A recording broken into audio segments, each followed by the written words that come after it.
Kalian, saudara-saudara kasih dalam Kristus, brother sisters, selamat datang di GKDI Tangerang dan selamat Natal untuk kita semua.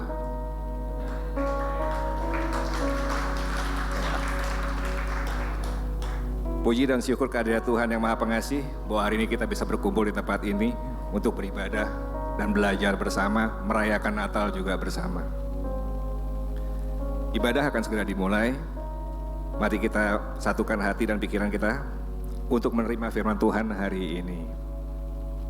Mungkin perlu saya ingatkan untuk mengaktifkan mode silent di handphone kita.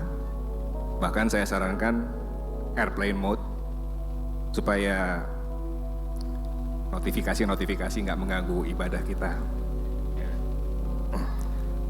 Sebelum ibadah dimulai, saya akan bacakan dari Mazmur 23. Mazmur Daud, Tuhan adalah gembalaku, takkan kekurangan aku. Ia membaringkan aku di padang yang berumput hijau. Ia membimbing aku ke air yang tenang. Ia menyegarkan jiwaku. Ia menuntun aku di jalan yang benar oleh karena namanya. Sekalipun aku berjalan dalam lembah kekelaman, aku tidak takut bahaya, sebab Engkau besertaku. Gadamu dan tongkatmu, itulah yang menghibur aku. Engkau menyediakan hidangan bagiku di hadapan semua lawanku. Engkau mengurapi kepalaku dengan minyak, pialaku penuh melimpah. Kebajikan dan kemurahan belaka akan mengikuti aku seumur hidupku, dan aku akan diam dalam rumah Tuhan sepanjang masa. Mari kita berdoa. Terima kasih Tuhan untuk hari ini, untuk tempat ini, untuk saat ini, di mana Kau izinkan kami berkumpul untuk memuji nama-Mu, merayakan Natal bersama, dan belajar firman-Mu. Tolong bantu lembutkan hati kami, agar kami bisa menerima dan memahami firman-Mu dengan baik, dan kehidupan kami boleh terus berkenan di hadapan-Mu. Urapi Bapak Pendeta Adit yang akan membawakan firman-Mu, Bapak, agar kata-katanya sesuai dengan rancangan-Mu untuk kami semua. Sekali lagi terima kasih Tuhan. Dalam nama Tuhan Yesus kami berdoa dan mengucap syukur. Amin.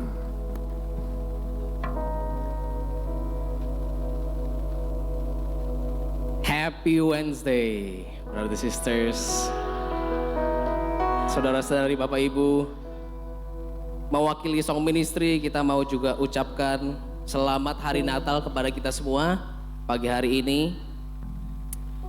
Merry Christmas. Hari ini kita merayakan Natal tapi juga merayakan kabar baik yang berawal dari janji Tuhan beribu-ribu tahun yang lalu. Menjelang akhir 2024, ada banyak hal yang aku masuki dalam resolusi aku. Ada juga hal yang belum terkabul oleh Tuhan. Ketika kita menyanyi dan memuji nama Tuhan, aku mengajak kita untuk kita mempertanyakan diri kita, apakah kita masih percaya janji-janji Tuhan nyata di tahun 2025 dan seterusnya. Mari kita bangkit berdiri. Kita akan menyanyikan lagu ini.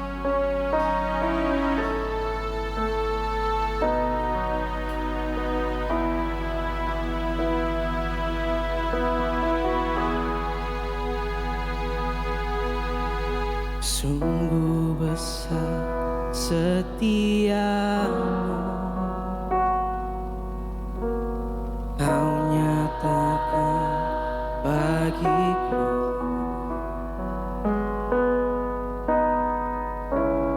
Kau Bapa yang selalu mengerti isi hatiku.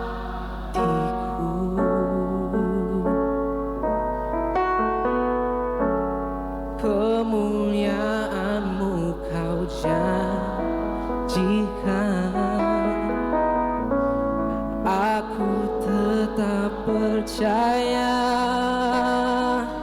ku percaya janjimu ajaib terukir dalam kehidupanku.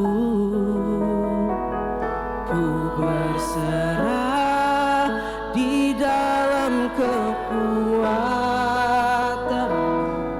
Ku percaya. Kita percaya, amen. Mari kita nyanyikan bersama-sama.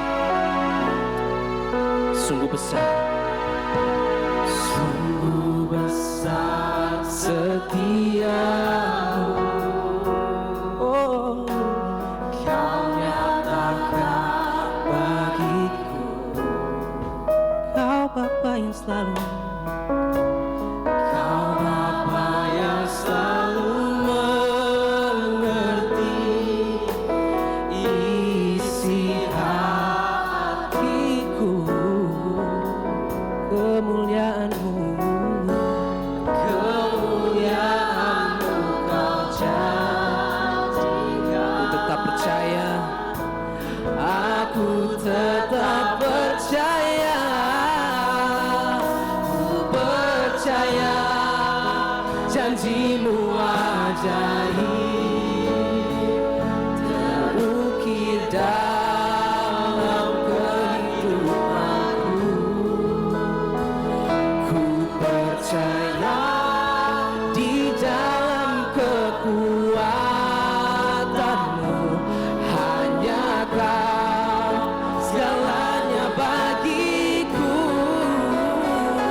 Ku percaya janji-Mu ajaib, amen, terukir dalam kehidupanku.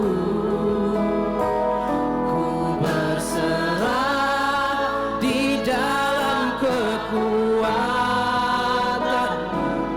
Ku percaya. Kita nyanyikan, ku tak akan takut, tak akan ku takut, tak akan ku gentar. Kaulah imanku, Kaulah Tuhanku. Tak akan ku ragukan, tak akan ku ragukan kebaikan-Mu di hidupku. Ku percaya janji-Mu ajaib terukir dalam kehidupanku. Ku berserah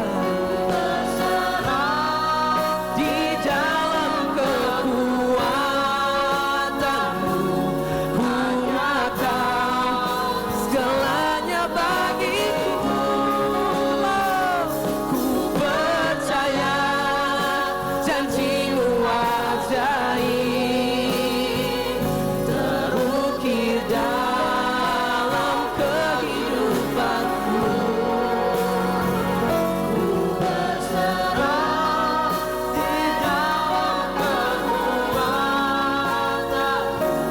Ku percaya. Nyanyikan, ku berserah, ku berserah di dalam kekuatan-Mu. Ku percaya, ku percaya, ku percaya. Engkau Allah yang sangat mengasihi kami, karena Engkau rela mengirim anak Engkau ke bumi ini untuk lahir dan mati bagi dosa kami. Bantu kami Tuhan untuk jadi terang dunia.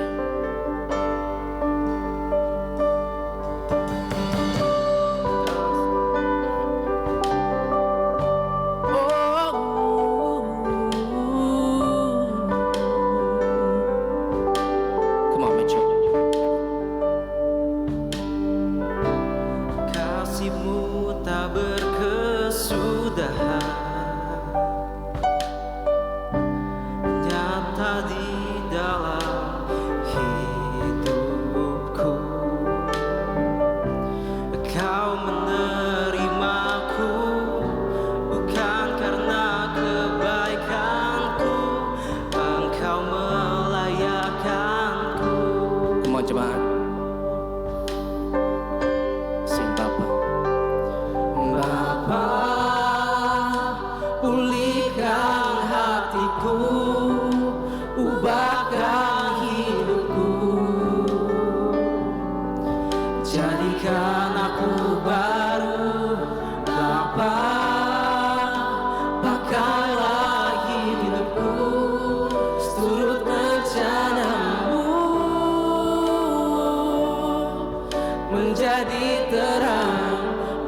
bagi dunia.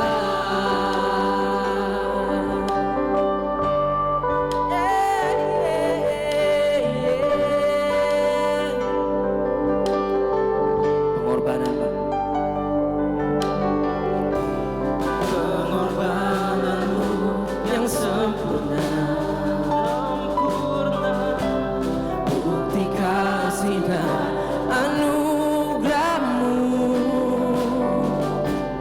Engkau memilihku bukan karena kekuatanku, Engkau melayakkanku. Amen. Come on, sing for God. Bapa, pulihkan hatiku, ubahkan hidupku, jadikan aku baru. Bapa, pakailah hidupku seturut rencanamu, menjadi terang bagi dunia.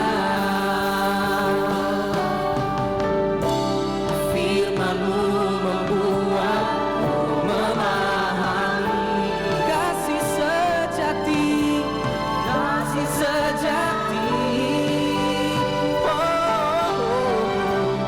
Sinar-Mu selalu terangi jalanku, menuntunku kembali padamu.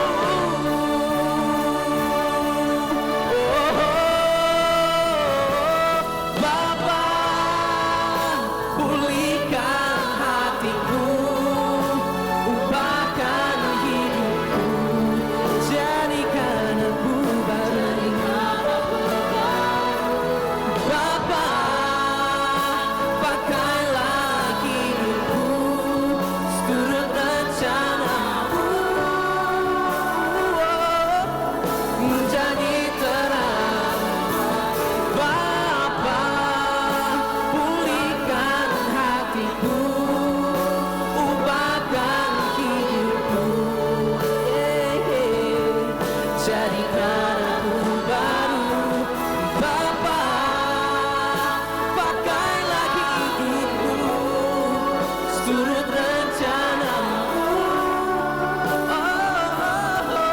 menjadi terang bagi dunia. Mari beri tepuk tangan untuk Tuhan. Sebelum kita masuki khotbah, mari kita memberi semangat satu dengan yang lain. Katakan selamat hari Natal. Selamat hari Natal. Selamat hari Natal. Merry Christmas, bro. Nggak pas ya kalau kita nggak ada lagu Natal di hari Natal.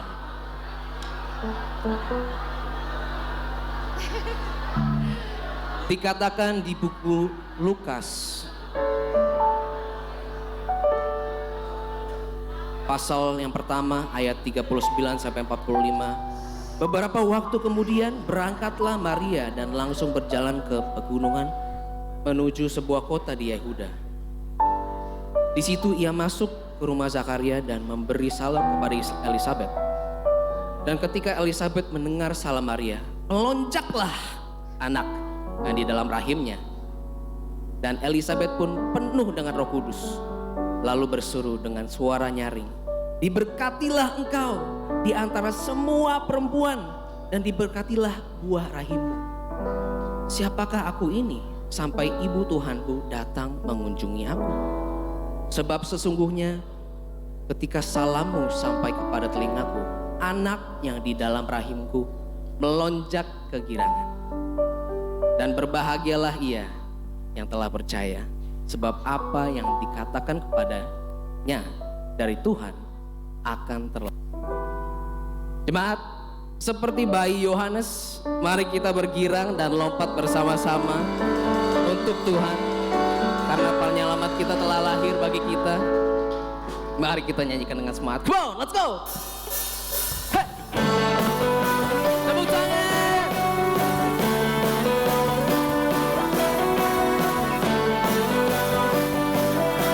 Yeah, yeah.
bergembiralah.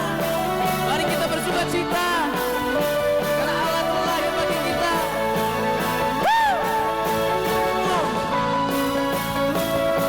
Tepuk tangan. Siap-siap. Mari kita nyanyikan Hai Dunia.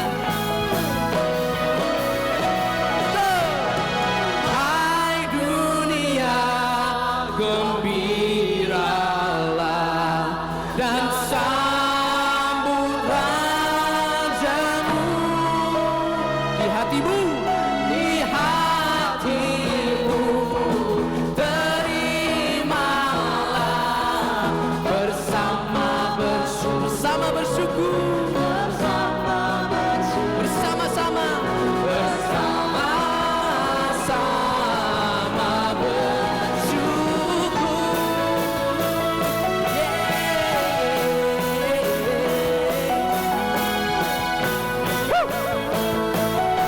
Hai dunia, hai dunia, alukanlah rajamu penebus. Hai bumilah, gunung lembah, bersoraklah terus, bersoraklah, bersorak-soraklah terus, bersorak, bersorak-soraklah terus. One more time. Bersorak-soraklah terus. Mari kita semangat untuk mendengar firman Tuhan hari ini. Tepuk tangan untuk Tuhan kita. Amen. Jemaat silakan duduk.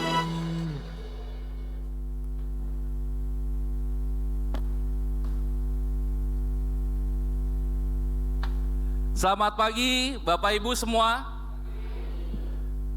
Selamat Natal untuk kita semua. Nih selamat Natal yang keberapa minggu ini kira-kira? Ada Natal grup kan ya?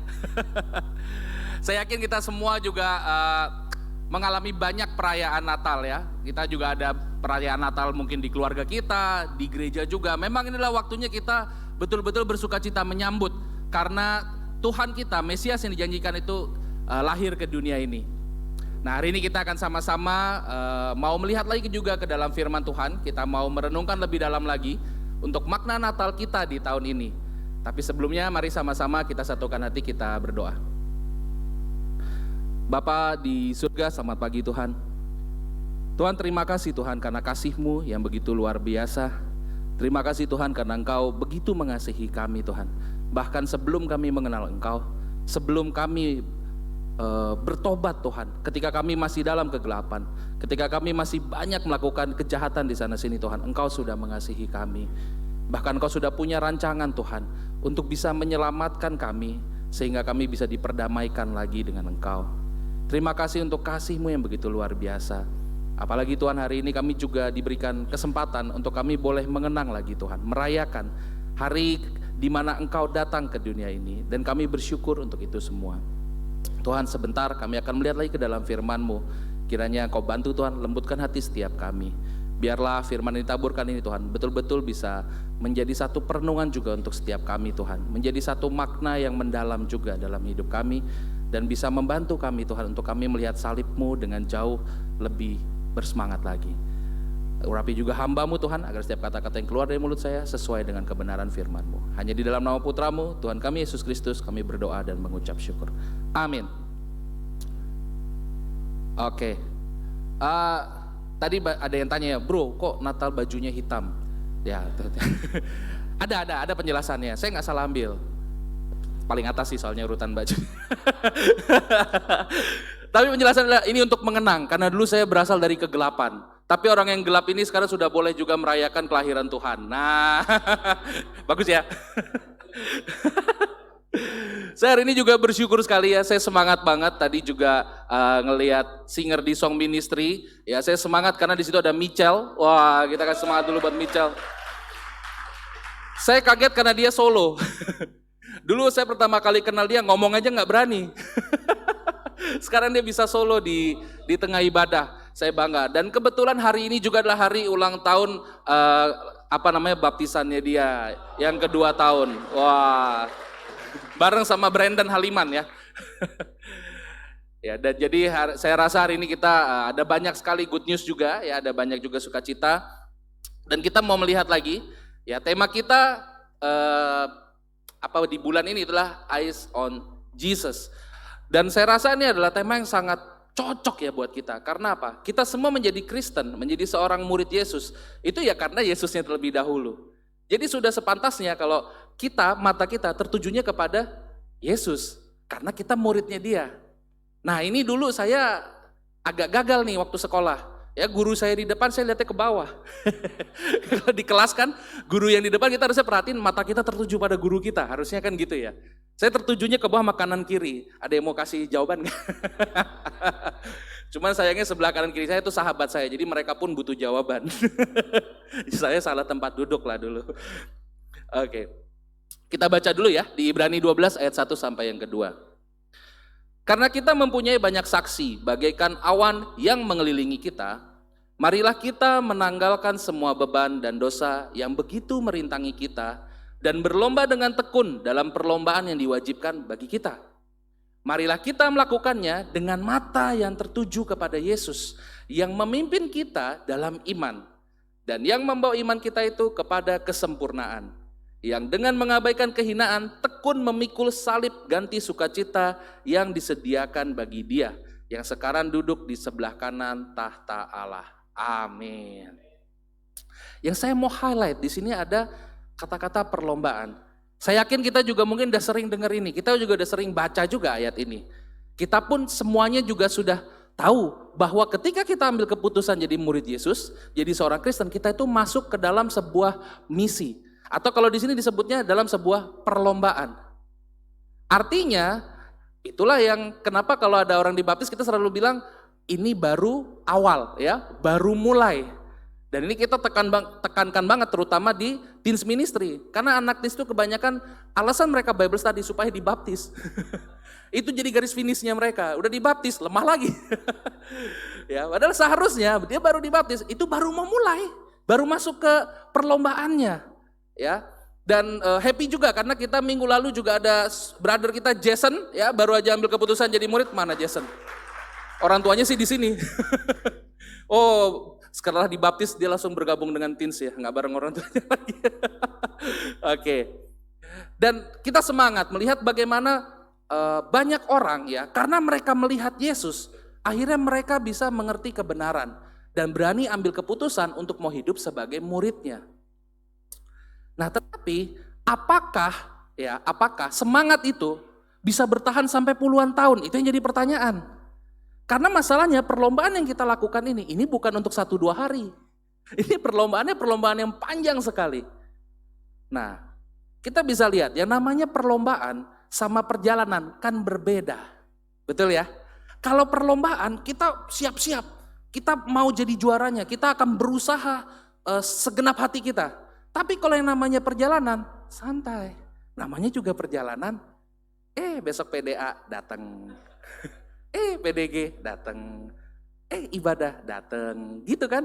Sakit, izin, sorry gak bisa datang. Nah, itu karena apa? Perjalanan. Santai aja. Karena apa? Kalau yang namanya perlombaan, kita akan fokus ke garis finish. Kita fokus kepada Kristus. Kita fokus pada pertumbuhan. Namanya juga perlombaan. Kita akan fokus ke garis finish. Kalau perjalanan fokusnya kemana? Pemandangan. Perjalanan fokus ke pemandangan. Kita jalannya lihat kanan kiri, ada yang lemah, yang itu gosip. Gimana gereja ini? Jalan-jalan, lupa dia nggak jalan lagi. Lihat pemandangan. Wah, di situ ada sister cantik. Wah, yang itu brothernya sukses. Wah, lihat pemandangan bagus banget ya. Gereja ini bertumbuh luar biasa. Ada yang dibaptis lagi. Itu namanya lihat pemandangan. Itu lihat pemandangan, tidak lagi berlomba. Nah, ada perbedaan yang saya ingin ajak kita untuk kita bisa refresh lagi. Ya, kita bisa refresh lagi bahwa kita ada di dalam sebuah perlombaan, bukan di dalam sebuah perjalanan. Kalau di perjalanan nggak salah lihat kanan kiri, tapi kalau di perlombaan, coba aja kita ikut lomba lari tapi lihatnya ke kanan. Nggak lihat ke depan, gimana caranya? Mana bisa? Ya, oke, kita lihat. Kemudian apa ini? Jenis perlombaannya, ya, ada lari jarak jauh, ada lari jarak pendek. Persiapannya berbeda, strateginya juga berbeda, nggak mungkin sama. Bahkan kalau kita lihat atlet maraton dengan atlet sprinter, yang sprinter ya, itu beda banget. Yang sprinter badannya gede-gede, ya, ototnya besar. Karena apa? Karena dia butuh otot yang, ya saya lupa tuh namanya tadi di Google. Dia yang buat gerak cepat, yang meledak gitu, kayak eksplosif. Dia butuh gerakan yang eksplosif, yang ngebut tus gitu kan. Tapi otot yang itu hanya tahan pendek. Jangan daya tahannya pendek. Sedangkan kalau yang maraton, ya dia nggak, justru ototnya tidak besar. Karena apa? Karena dia mau pergi jauh. Jadi dia ada namanya otot lentur kalau saya nggak salah itu namanya. Saya lupa nama itunya. Ya. Tetapi dia jadi ototnya lebih ke yang kecil-kecil, yang lentur untuk daya tahan. Jadi untuk jangka waktu yang lama itu bisa kuat ototnya. Ya jadi kalau lari jarak jauh, yang utama adalah apa? Staminanya. Nggak penting dia bisa lari cepat apa enggak, staminanya dulu. Itu yang terpenting. Tapi kalau untuk sprinter, nggak apa-apa staminanya nggak terlalu bagus. Yang penting dia punya speed, dia punya kecepatan. Nah, yang mana kita? Perlombaan kita yang mana? Kita lihat ya. Di Ibrani 12 ayat 1-2 disitu dikatakan berlomba dengan tekun. Ya, dengan tekun. Kalau kita lihat yang di versi King James-nya, tekun di sini dibilang patience. Tekun ini ya. Kalau di versi NIV-nya, ya New International Version, disebut perseverance. Benar nggak tuh? Perseverance. Perseverance. Aduh, saya udah berapa Natal nih bahasa Inggris nih, bener-bener. Versi NIT, nah ini yang paling gampang. Endurance. Ya, versi NIT-nya itu adalah endurance. Nah kalau kita punya aplikasi, kita bisa download ya di HP, ada namanya aplikasi bagus, itu Blue Letter Bible. Karena dengan Blue Letter Bible kita bisa cek sampai ke bahasa Yunani atau Ibraninya ya.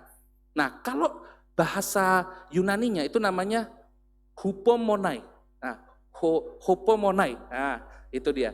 Artinya itu adalah keteguhan hati, kegigihan, daya tahan. Jadi sama seperti tadi, endurance.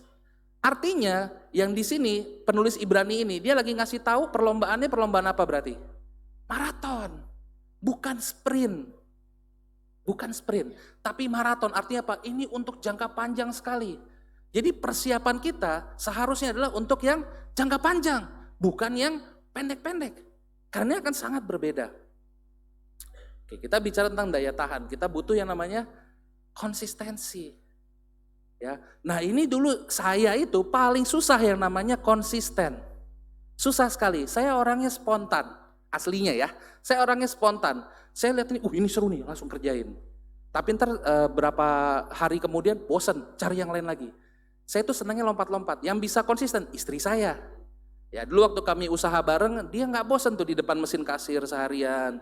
Saya tuh udah stres di situ. Wah ini kapan tutupnya toko ini? Saya bilang, saya mau pergi, udah nggak betah. Ya makanya waktu itu kita berusaha supaya bisa ada karyawan.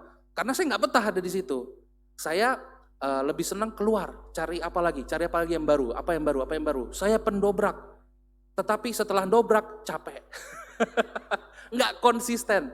Nah tetapi di sini ternyata yang dibutuhkan sebagai murid Yesus itu adalah konsistensi. Makanya hari ini di dalam jemaat ya kita tahu bahwa di dalam pembimbingan kita punya PDA konsisten. Kita punya PDG konsisten. Kita punya pembimbingan juga seharusnya konsisten. Saat teduh kita harusnya juga konsisten. Doa konsisten. Karena konsistensi ini adalah sesuatu yang sangat kita butuhkan di dalam lomba maraton. Kita harus bisa konsisten. Gak bisa on off. Contoh ya. Terus gimana supaya kita punya bisa punya daya tahan? Kita harus punya lagi visi dan misi. Karena apa? Karena paling susah bertahan di kondisi yang kita nggak tahu kenapa kita harus bertahan. Kalau saya stres, Kalau misalkan nih, saya bertahan di dalam satu kondisi, misalnya saya harus puasa, saya harus puasa. Kan udah tahu sampai jam 6. Nah, jadi misalkan saya puasa mulai dari jam 6 pagi sampai jam 6 malam gitu ya. Nah pagi itu saya rapel 3 kali makan. Kan gitu, buat nanti malam lagi. Karena sudah diukur buat jangka panjang. Kan gitu ya. Nah sehingga apa? Visi dan misi itu penting sekali karena itu finishnya. Kita perlu tahu goalsnya kemana. Nah hari ini kita jadi murid gimana? Nggak tahu nih, PDA saya belum bikin target. Nah kenapa nunggu PDA-nya? Pertumbuhan kita sendiri gimana? Kita selama 1 tahun ini gimana dalam mengasihi orang lain? Sudah berapa brother sister yang kita kenal secara personal?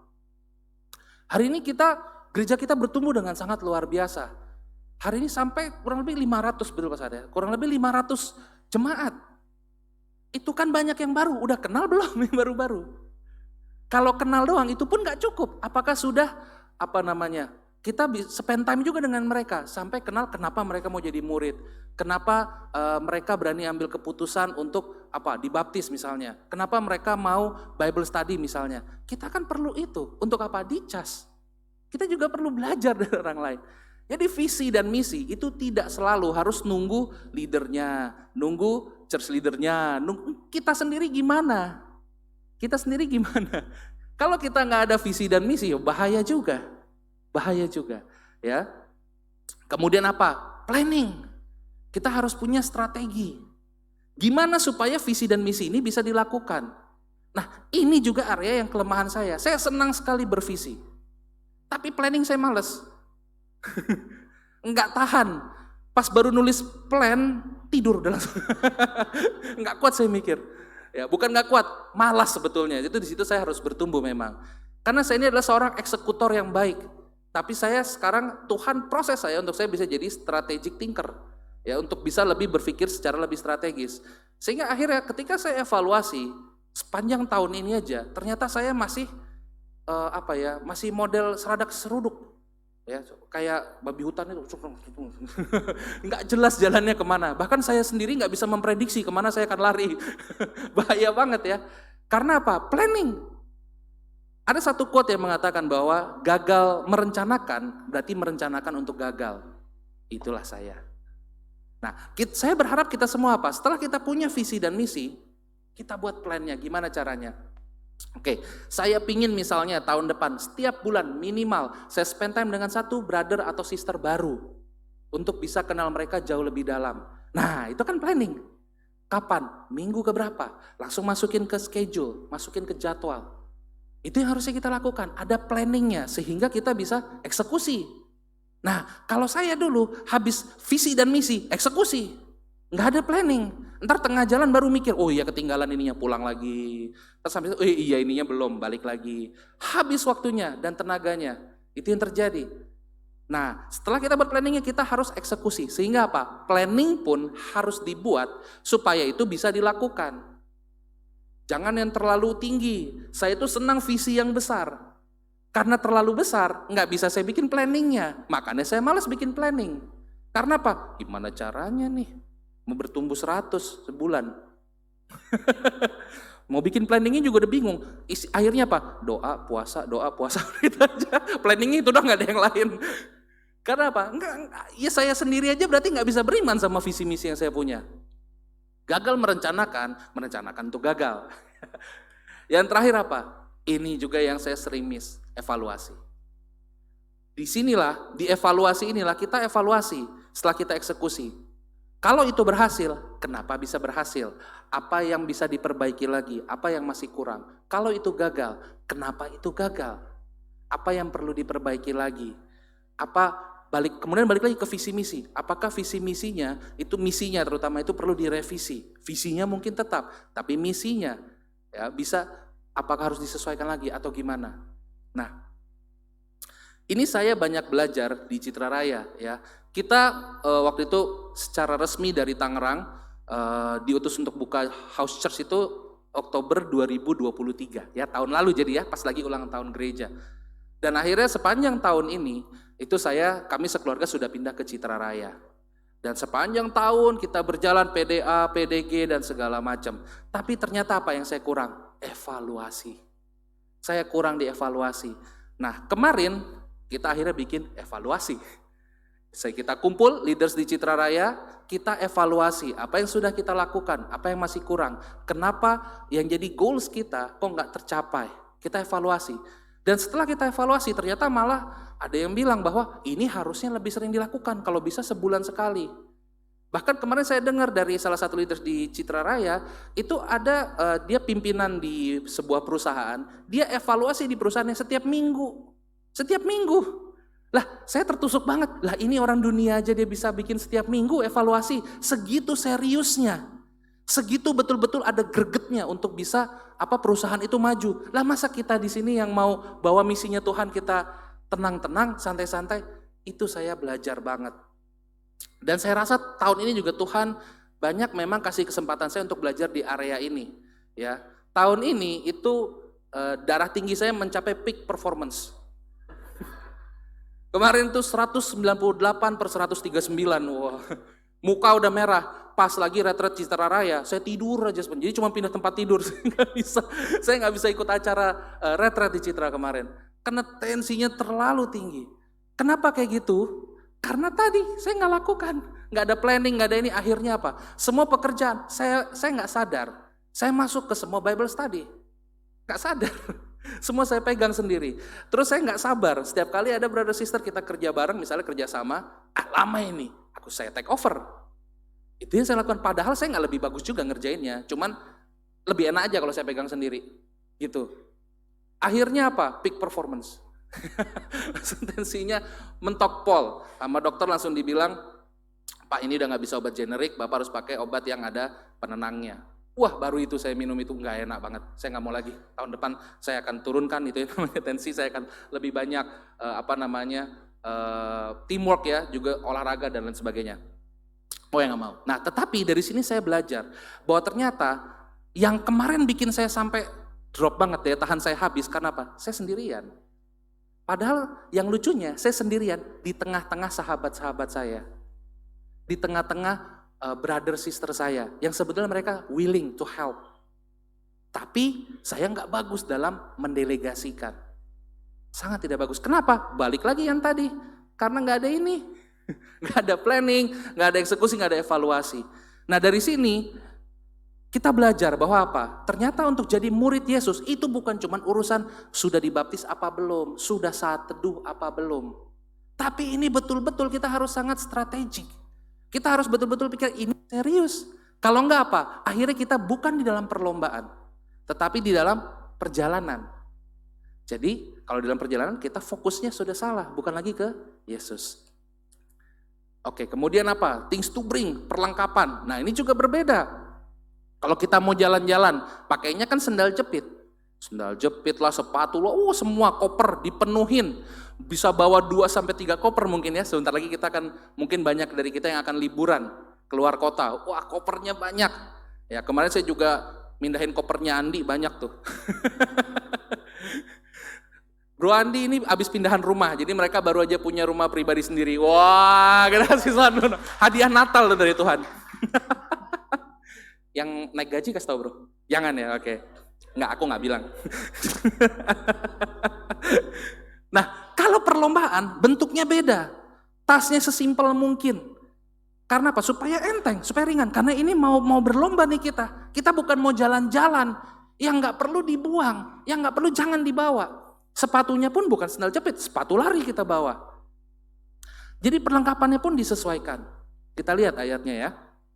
Di sini dikatakan, marilah kita menanggalkan semua beban dan dosa yang begitu merintangi kita. Ketika kita ada di dalam satu perlombaan, beban-beban yang nggak perlu itu harus dibuang. Beban yang nggak perlu harus dibuang. Dosa yang akan merintangi kita, dosa-dosa yang nggak penting. Apa? Prideful. Jadi kalau ditegur baper, apalagi iri hati, apalagi seneng gosipin orang, itu harus dibersihkan. Contohnya kita ngomong yang pertama, burden atau beban. Misalnya relasi dengan keluarga, ya. Bagaimana hubungan kita dengan istri?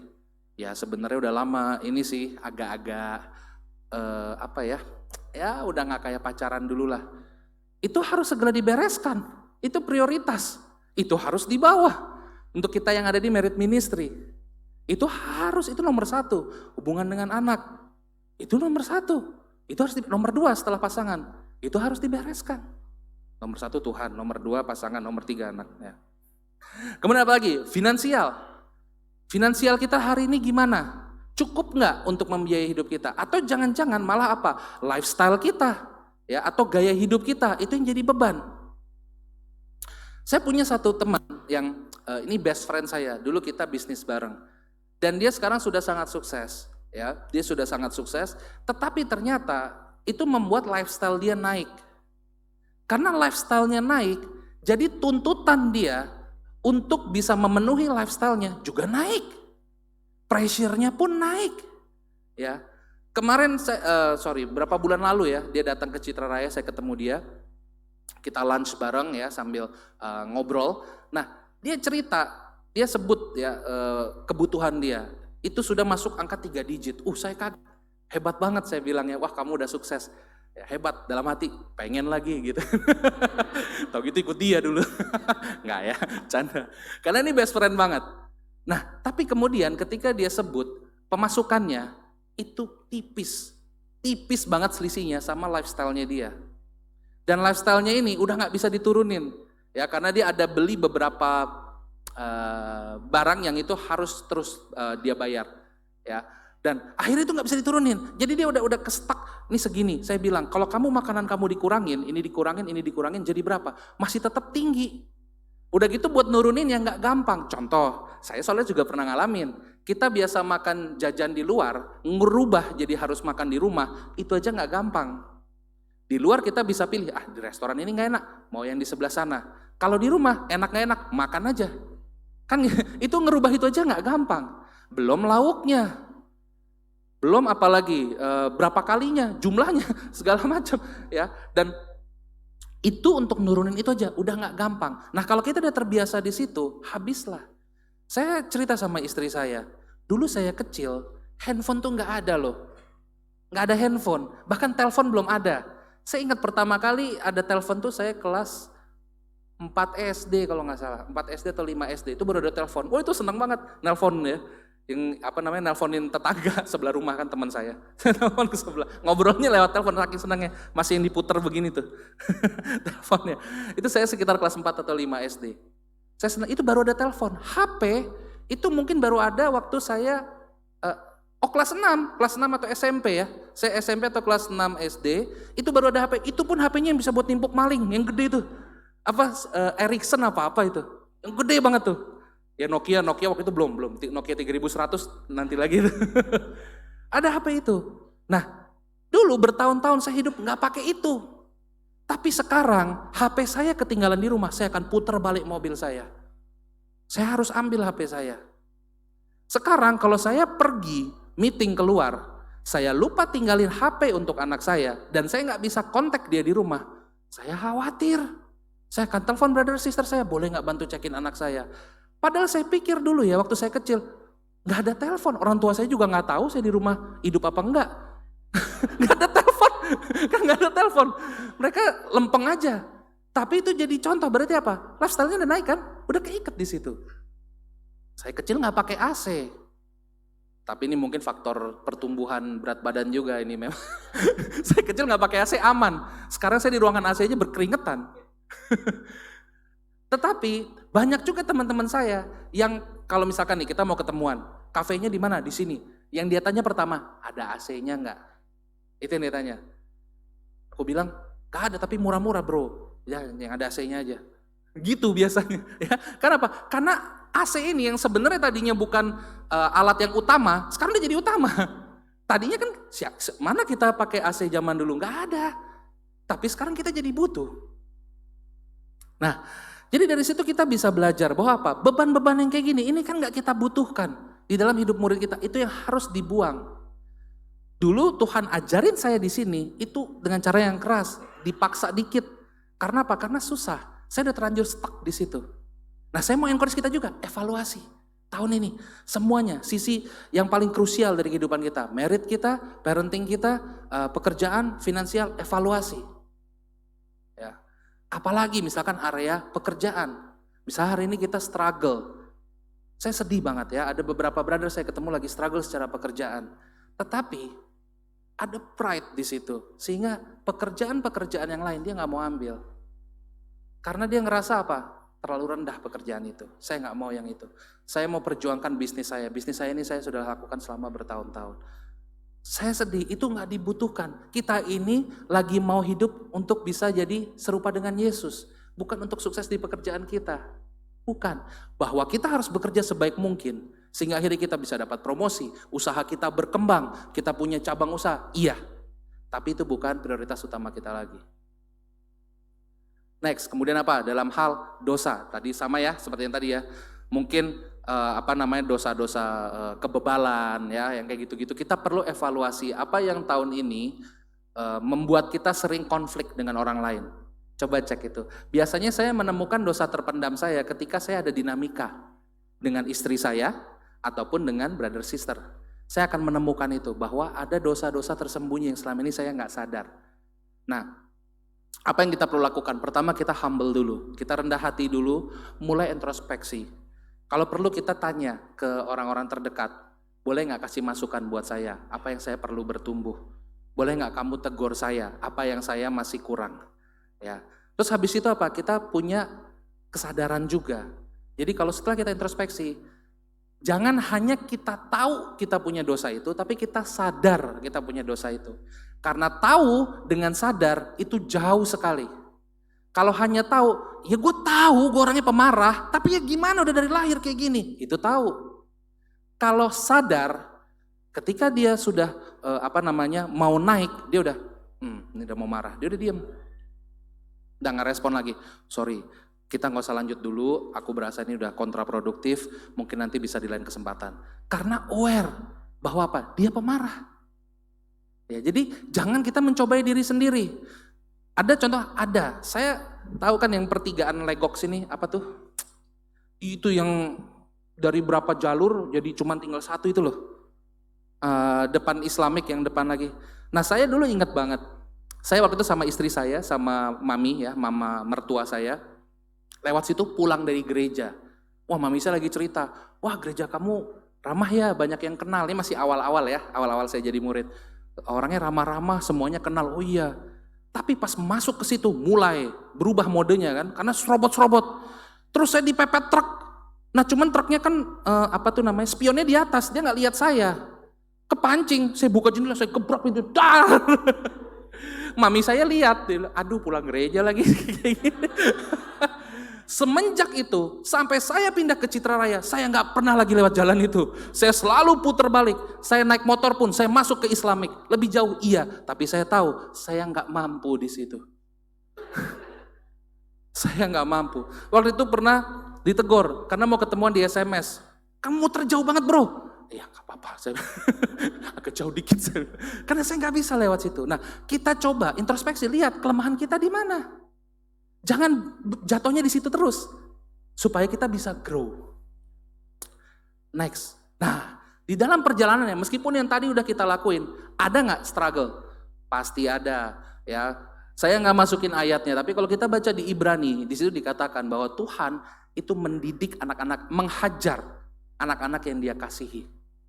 Tuhan itu akan menghajar anak-anak yang Dia kasihi. Jadi artinya pergumulan itu akan datang, kita akan dimurnikan. Yang namanya dimurnikan enak nggak? Enggak. Pasti nggak enak. Karena yang lagi dikikis. Ibrani yang ayat kedua ya. Di sini dikatakan, mata yang tertuju kepada Yesus, yang memimpin kita dalam iman, dan yang membawa iman kita itu kepada kesempurnaan. Nah ketika kita menghadapi struggle ya, kita tahu bahwa kita harus lihat ke Yesus. Tapi seperti apa? Gimana caranya? Gimana supaya kita nggak hilang iman ketika kita lagi struggle? Kita lihat dari sejarah gereja sedikit ya.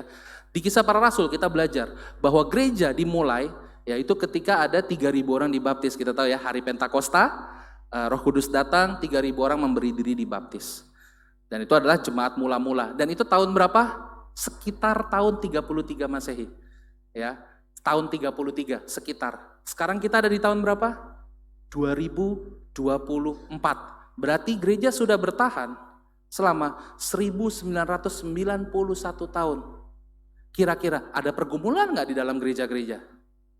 Jemaatnya pada saat itu? Atau cuman jemaat kita aja yang ada pergumulan? Zaman dulu semuanya lempeng. Enggak ya, ada pergumulan juga, kita tahu. Nggak usah jauh-jauh, kita baca aja di Kisah Para Rasul. Kisah 7, Stefanus dirajam, mati martir. Kisah 12, Yakobus ditangkap, penggal, mati martir. Ini masih jemaat mula-mula, pergumulannya udah begini. Dan kita tahu setelah itu ada kaisar-kaisar yang memimpin di Roma. Juga bukan kaisar yang baik sama orang Kristen.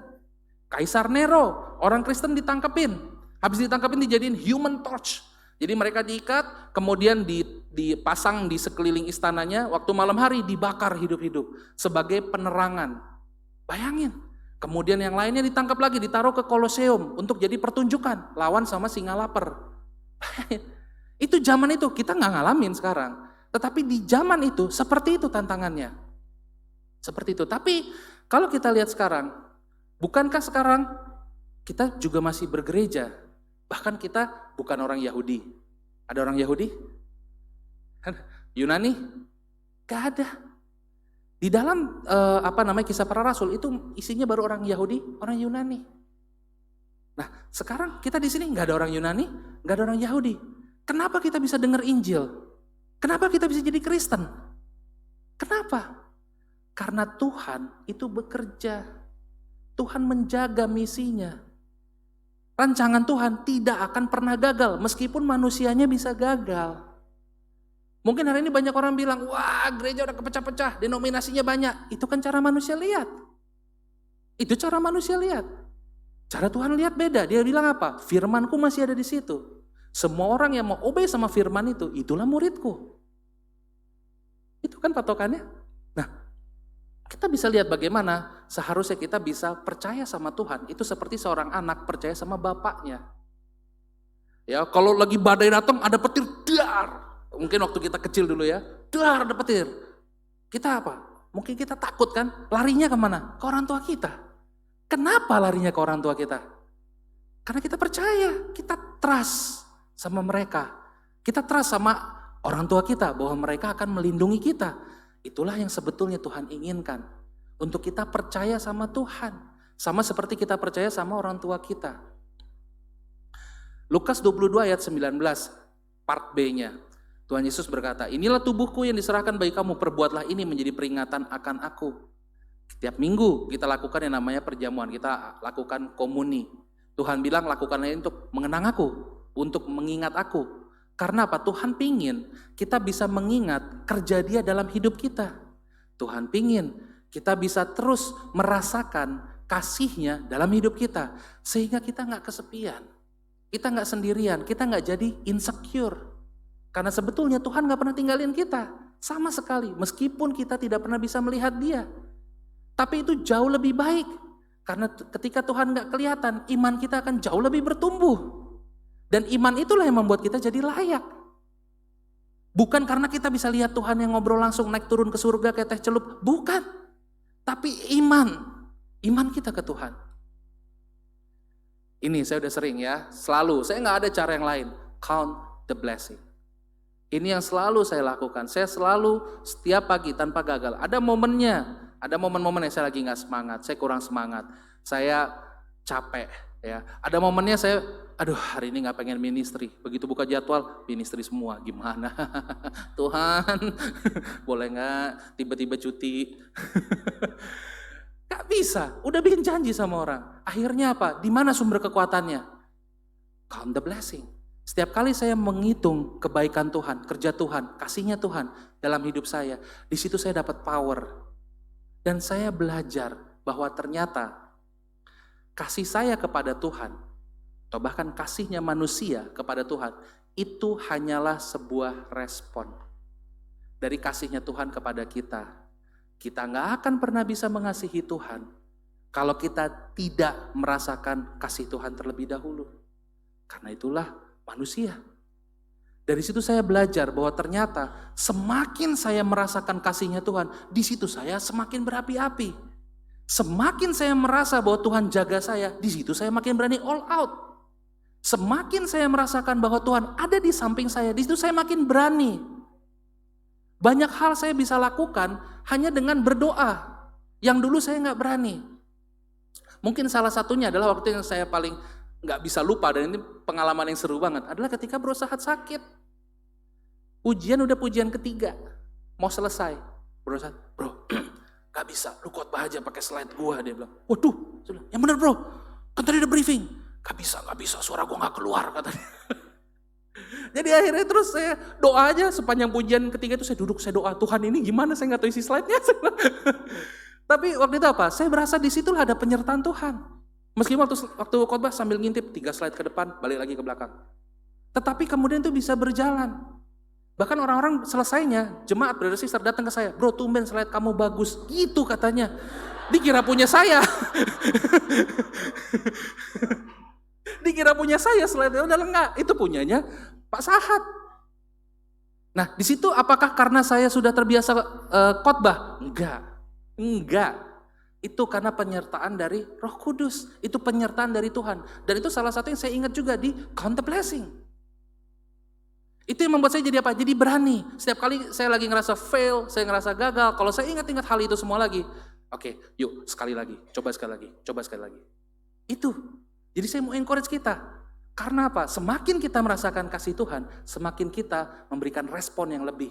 Tuhan sendiri bilang, orang yang semakin besar dosanya yang diampunin, semakin besar rasa syukurnya. Tapi orang yang semakin sedikit menerima kasih karunia, semakin dikit juga rasa syukurnya. Jadi kita itu hanya merespon dari apa yang Tuhan rasakan. Kalau hari ini kita lihat bahwa hidup kita nggak shining di jemaat, coba cek. Kita masih ngerasain kasihnya Tuhan nggak? Kita masih bersyukur nggak sama semua kasihnya Tuhan? Jadi hari ini, ya saya yakin kita semua juga sudah sering dengar tentang ini ya, tapi kita mau ulang lagi. Ya saya mau encourage kita, mengingatkan aja. Tadi ada 3 poin kita belajar. Pertama tentang perlombaan. Kita ada di tengah perlombaan. Bukan di tengah perjalanan. Tidak, kita ini bukan lagi apa nyebutnya spiritual journey. Jadi kita akan, kaget ada ini, kaget ada ini. Bukan. Kita harus punya planning yang jelas. Kita punya visi dan misi. Kita mau bertumbuh jadi murid yang seperti apa? Kita mau impactful di bagian apa? Cari talenta kita apa? Karunia kita apa? Bagian apa yang kita bisa ambil di gereja? Yang kedua, masalah prioritas. Masalah beban. Prioritas, kita harus pilih, perlu nggak ini dibawa, perlu nggak pride ini dibawa, lifestyle ini dibawa, apa lifestyle ini mengganggu saya. Saya beberapa kali membimbing ada brother sister yang mengambil keputusan membeli sebuah barang secara kredit, tapi kemudian harus dicicil bertahun-tahun, akhirnya jadi batu sandungan untuk dia sendiri. Dan ketika itu menjadi berat, di dalam dia harus cicil itu ya, dia mulai bilang, Tuhan lagi murnikan saya. Dalam hati saya, kan lu yang beli. Kok nyalainnya jadi Tuhan? Kan dari awal udah gue bilang, jangan ambil sembarangan. Tapi itu yang sering terjadi. Itu yang sering terjadi. Pergumulannya enggak dari Tuhan, dari dia sendiri. Yakobus pun sudah bilang, setiap manusia dicobai oleh keinginannya, bukan dari Tuhan. Jadi coba kita cek lagi hari ini barang bawaan kita, baggage kita, bagasi kita. Ada nggak yang nggak perlu dibawa? Buang. Yang terakhir, kita perlu percaya sama Tuhan. Karena itu bensinnya. Kalau kita nggak berharap sama Tuhan, ke siapa lagi kita berharap? Dalam proses pertumbuhan, proses pemurnian, itu akan banyak makan perasaan, air mata, mungkin banyak makan waktu juga. Disitulah kita butuh banget kasihnya Tuhan. Supaya kita ingat memang kita lagi dalam perlombaan, memang kita lagi dimurnikan. Semoga firman ini bisa menjadi satu perenungan buat kita semua. Sekali lagi saya mau ucapkan selamat Natal buat kita semua, selamat berlibur bagi yang liburan. Bagi yang gak liburan, tanggal 29 ibadah ya. Saya ibadah juga, temenin dong. Oke, konsisten betul, kita harus konsisten. Mari kita satukan hati, kita berdoa. Bapa di surga, Tuhan, terima kasih atas kasih-Mu Tuhan. Terima kasih karena Engkau begitu baik kepada kami Tuhan. Terima kasih atas firman-Mu juga Tuhan, yang selalu mengingatkan kami lagi, menjadi bensin bagi kami Tuhan, membakar lagi Roh Kudus kami Tuhan, sehingga kami bisa terus berpengharapan di dalam Engkau. Kami pun berdoa Tuhan agar kiranya kami melalui firman yang dibagikan pagi ini Tuhan, kami bisa ter-encourage lagi, jemaat bisa ter-encourage, dan juga betul-betul Tuhan kami bisa melakukan pertobatan yang lebih lagi Tuhan, karena kami merasakan kasih-Mu yang begitu luar biasa di dalam hidup kami. Sebentar Tuhan, kami juga akan memberikan persembahan Tuhan, kiranya Engkau juga berkati setiap tangan-tangan yang memberikan persembahan Tuhan. Engkau berkati juga hati kami agar kami bisa memberikan yang terbaik Tuhan. Berkati juga persembahan yang diberikan Tuhan, agar kiranya persembahan itu bisa dipergunakan untuk kemuliaan kerajaan-Mu. Terima kasih Bapa di surga, hanya di dalam nama Putra-Mu, Tuhan kami Yesus Kristus, kami berdoa dan mengucap syukur. Amin.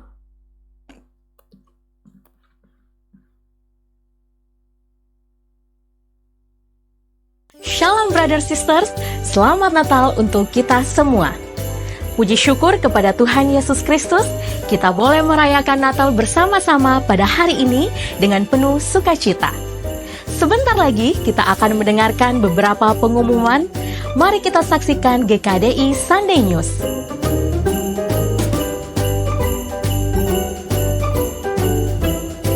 Persembahan dapat dilakukan melalui kantong persembahan yang sudah disediakan, atau melalui QR Code yang tertera di layar. Persepuluhan dapat dilakukan melalui transfer ke rekening yang tertera di layar. Mari kita memberi dengan sukacita.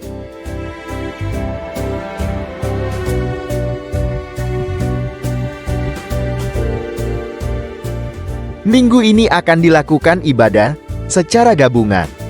Jam 9 pagi di Geraha GKDI Tangerang. Mari kita datang dan ajak keluarga serta sahabat untuk dapat beribadah bersama.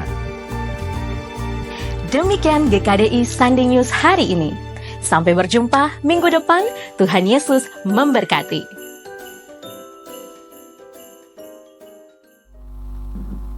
Oke, sekali lagi mari kita berterima kasih untuk khotbah, tetapi juga ini curhat, curcol, kesaksian, tetapi juga sekaligus sangat aplikatif di dalam kehidupan kita. Saya sendiri sangat terinspirasi dan juga sangat semangat.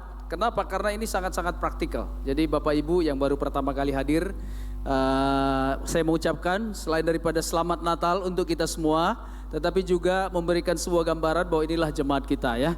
Jemaat yang apa adanya, jemaat yang sampai rumahnya si Andi pun di-sharekan juga ya. Saya berharap saya diundang karena janjinya kemarin 1 tahun yang lalu mau undang saya ke rumahnya, tapi sampai hari ini masih belum terjadi.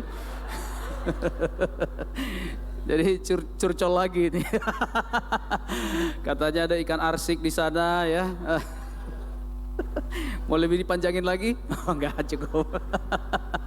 Ya, tapi saya sangat bersyukur dengan semua jemaat yang hadir hari ini. Dan selama bulan ini kita sudah merayakan begitu banyak Natal, betul ya? Natal dan Natal dan Natal dan Natal, sampai kita udah nggak tahu baju mana lagi yang kita mau pakai ya. Karena semua baju Natal, semua baju andalan kita sudah siapkan dan sudah habis karena banyaknya Natal.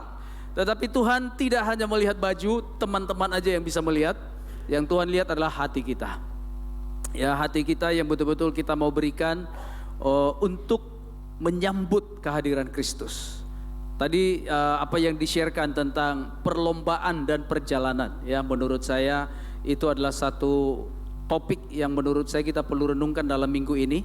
Kita ada waktu 1 minggu untuk bisa membuat perenungan di dalam perjalanan kita atau fellowship dan juga liburan kita untuk menatap kembali tahun depan. Kalau Tuhan memberikan kita waktu dan kesempatan. Kalau Tuhan berikan kita waktu untuk kita bisa menatap tahun depan, tahun 2025, apa yang akan kita lakukan berbeda. Karena waktu saudara Adit tadi bercerita, begitu banyak kegagalan, ya masalah yang dihadapi, ya hal-hal yang gagal yang dia lakukan, tapi itu kan dulu ya. Sekarang bagaimana? Citra Raya masih enggak. Tapi saya tahu, saya bersama-sama dengan Bro Adit sudah beberapa tahun ini dan saya melihat bagaimana Tuhan mengubahkan dan menumbuhkan mereka. memurnikan iman mereka, dan juga untuk bisa melihat pekerjaan Tuhan boleh terjadi di dalam ketaatan mereka kepada firman Tuhan. Dan saya percaya kita semua di sini pasti punya perlombaan sendiri-sendiri. Perlombaan kita, saya tahu ada beberapa di antara kita mungkin sudah mau menyerah. Ada yang sudah mau lempar handuk putih. Dan akhirnya kita berkata, ya udah biarlah yang terjadi. Tapi saya ingin dalam minggu ini, minggu terakhir di bulan Desember ini, mari kita kembalikan lagi hati kita. Mari kita kembalikan lagi semangat kita untuk Tuhan. Kalau Tuhan memberikan kita kesempatan untuk hidup hari ini, itu berarti Tuhan memberikan kita satu kesempatan yang lebih baik lagi. Pertama, untuk kita bisa bertobat. Dan yang kedua, untuk kita bisa memberikan yang terbaik bagi kerajaan Tuhan. Sekali lagi mari kita berterima kasih untuk firman Tuhan yang luar biasa dan menyegarkan kita. Sebelum saya menutup closing ini, pengumuman dari EDS mari kita perhatikan sebentar. Saya akan menjelaskan sedikit tentang EDS.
Sesudah 9 tahun kalau saya nggak salah ya. Sesudah 9 tahun, tahun 2016. 8 tahun ya. Jadi nanti tahun depan 9 tahun ya. Jadi sesudah 8 tahun, tahun 2016 kita merayakan Asian Discipleship Summit. Ya, ada 6.000 murid Yesus dari seluruh Asia berkumpul pada waktu itu di Bali. Amin. Dan juga nanti tanggal 12 sampai tanggal 15 Juni yang akan datang, kita akan ada kembali Asian Leadership Summit dan juga Asian Discipleship Summit. Apa maksudnya ini? Maksudnya ini adalah bukan cuma jalan-jalan ke Bali, oke? Bukan perjalanan saja ke Bali, tetapi juga kita mau refreshkan kembali semangat murid-murid Yesus dari Sabang sampai Merauke, dan juga dari India sampai ke Oceania, sampai Pasifik, dari Jepang sampai ke Australia. Ya, jadi ini adalah wilayah Asia Pasifik yang akan berkumpul pada bulan Juni yang akan datang tahun 2025 di bulan Juni tanggal 12 sampai 15. Ada 2 pertemuan besar di sana. Yang pertama adalah pertemuan para pemimpin yang di extend 1 hari sebelumnya. Kemudian pertemuan semua murid Yesus dari seluruh Nusantara. Kalau 8 tahun yang lalu kita ada 6.000, kita harapkan tahun depan akan ada 7.000 lebih murid-murid dan juga teman-teman yang akan hadir di dalam acara itu. Amin. Jadi Bapak Ibu, saudara-saudara sekalian, mari kita sekarang mulai memikirkan. Ya, apa yang dipikirkan? Bro, tahun depan inflasi bro. Tahun depan ekonomi memburuk. Bukan, kita ini punya perlombaan sendiri-sendiri. Amin. Saya berharap kita memakai ekonomi Tuhan, bukan memakai hanya ekonomi dunia. Sudah terbukti bahwa ekonomi dunia sering sekali tidak bisa meramalkan dengan tepat apa yang terjadi. Tetapi bagi orang yang percaya kepada Tuhan, saya melihat bagaimana Tuhan menjaga setiap murid Yesus. Saya ingat 8 tahun yang lalu, orang-orang yang tidak mampu bahkan bisa terbang. Everybody can fly, amin. Karena apa? Air Asia, oke? Saya masih ingat masa-masa itu ada tiket, bahkan ada yang bohong segala macam, ada yang penipuan, tetapi orang yang tertipu pun bisa sampai di Bali loh, luar biasa ya. Itu artinya apa? Tuhan mau kita ke sana untuk memberi semangat pada satu sama lain, amin. Dan ada di sana puluhan jiwa diselamatkan. Saya masih ingat masa-masa itu di pantai yang begitu indah di mana itu? Nusa Dua, oke, Nusa Dua. Di Nusa Dua, saya ingat masa-masa itu. Ya, puluhan jiwa dimenangkan, hampir 100 orang. Dan saya ingin kita semua di sini bisa mempersiapkan waktu itu. Nah, saya sarankan kepada kita semua, nanti akan ada link dibagikan kepada kita untuk submit kita punya partisipasi. Saya dengar di daerah-daerah mereka sudah sangat semangat. Dari Papua, bayangkan Bapak Ibu ya. Dari Papua itu tiket bolak-balik dari Jayapura, Bali dan juga segala macam itu kurang lebih udah sekitar 10 juta. Tapi mereka bahkan sudah persiapkan. Nah, bagi kita yang jago membuka tiket.com, Traveloka dan segala macam, tahu tanggal-tanggal baik, mari mulai sekarang, oke? Saya percaya akan ada tiket-tiket murah, amin. Pastikan dulu, amankan dulu tiketnya, secure the ticket first, amin. Sebelum cari tempatnya di mana. Kalau perlu kita nginep di pantai juga nggak apa-apa kalau nggak ada tiket, oke? Bersama dengan brother sister kita, dan saya berharap seluruh jemaat dan juga teman-teman, sahabat-sahabat bisa datang dan menghadiri acara itu, amin. Dan saya mau kita di sini berdoa. Mari kita betul-betul mempersiapkan diri kita. Para pembicara yang akan datang akan berbagi firman dengan kita semua, dan juga fellowship di antara brother sister, terutama single-single. Sebelum kalian akan ada konferensi kalau saya tidak salah di Thailand di bulan Oktober yang akan datang. Jadi sudah ada pendahuluan konferensi di Bali, oke? Supaya pertemuan di Bangkok dan di kota-kota yang lain itu single-single jauh lebih manyus lagi, oke? Hubungannya jauh lebih dekat lagi satu sama lain, terutama di dalam persahabatan. Jadi mari kita mulai dari KKK, teens, single, married, piwa, semuanya terbuka. Jelas semuanya Bapak Ibu. Jadi mari kita rencanakan sekarang ini, diskusi dengan grup kamu dan juga bicarakan dengan beberapa orang di dalam kelompok kita. Bahkan kalau perlu kita bisa menabung mulai dari sekarang. Ya, kita bisa mulai menabung dari sekarang sehingga acara kita nanti di sana betul-betul menyukacitakan pada satu sama lain.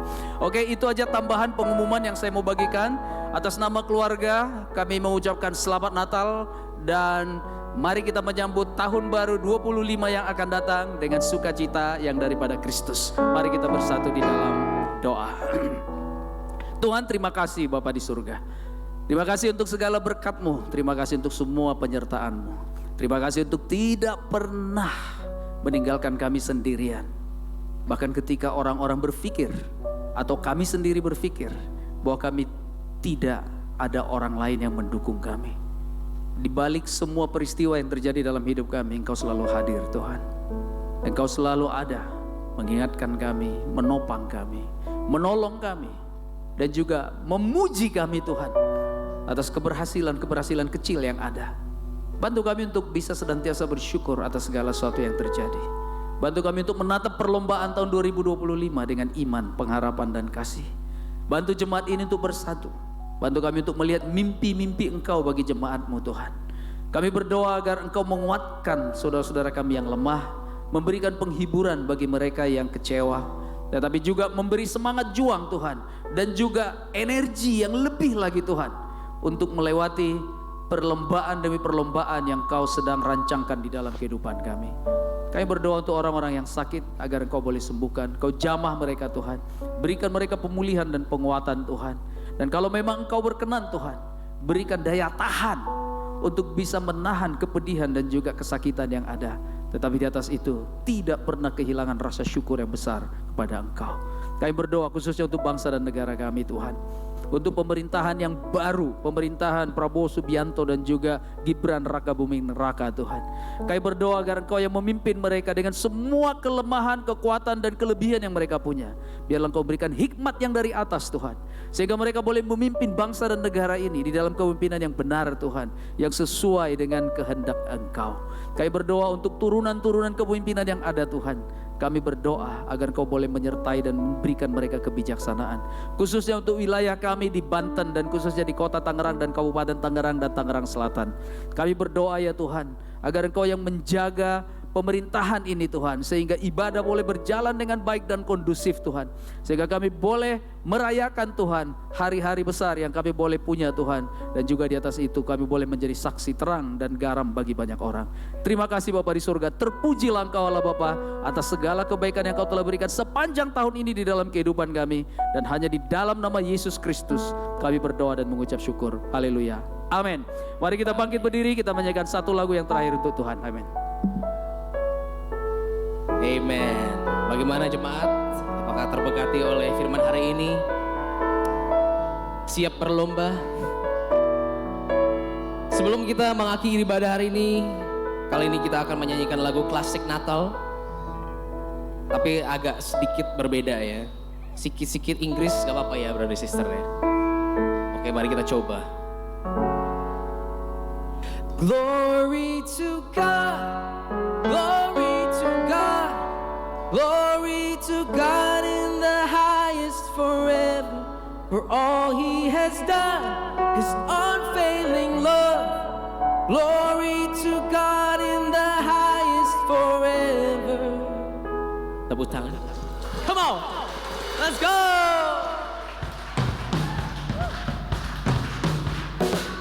Siap-siap menyanyikan Gloria.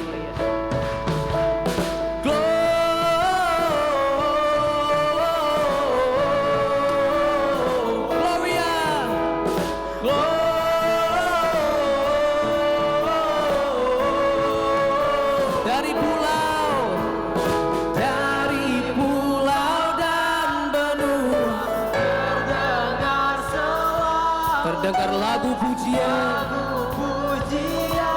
semua bagi nama penebus. Sing Gloria,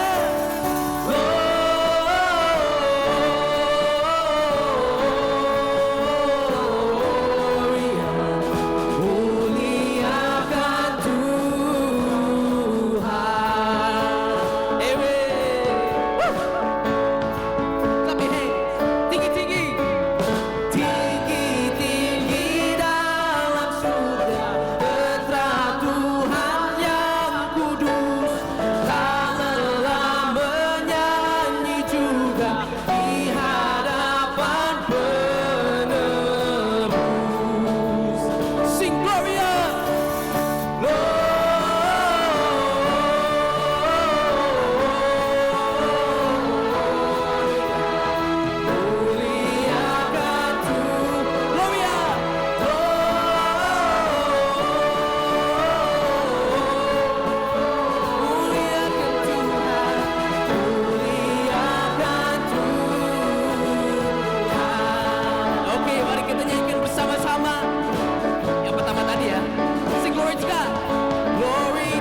Pujian surga dan dunia, semua diterimanya. Sing Gloria,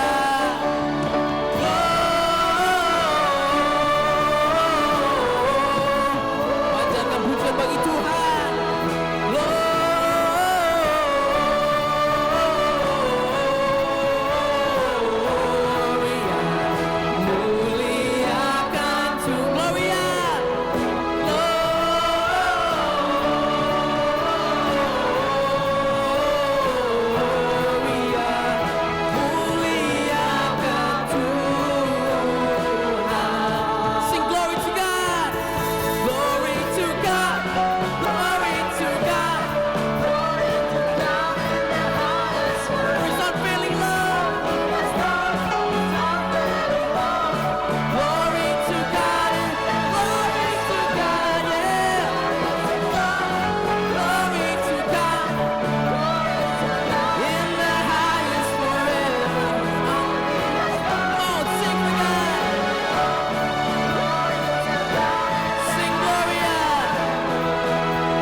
Merry Christmas, Happy Wednesday, brothers and sisters. Selamat berfellowship.